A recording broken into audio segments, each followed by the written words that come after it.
நமக்கு எல்லோரும் பரிச்சயமான சிவாஜி கிருஷ்ணமூர்த்தி எவ்வளவோ பேசியிருக்காரு, இதையும் பேசியிருக்காரு. இதையும் கேளுங்க. நான் மேடையில் இருந்தாவே கரண்ட் வைப்ரேஷன் ஆகும்.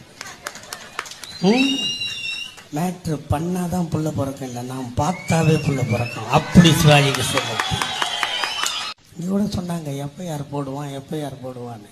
எப்போ என் மயிருக்கு சமம்.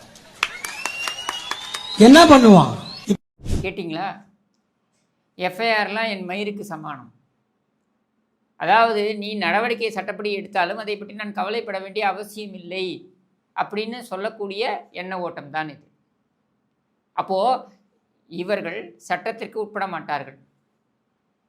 இவர்கள் மேடையில் நாகரிகத்தையும் கடைபிடிக்க மாட்டார்கள். மாறாக எதிர்க்கட்சி வரிசையில் இருக்கக்கூடியவர்களை சகட்டு மேனிக்கு ஏசுவார்கள். இவர்கள் எல்லோரும் பார்த்தீங்கன்னாக்கா முதலமைச்சரோட நின்று படம் பிடித்து கொண்டவர்கள்.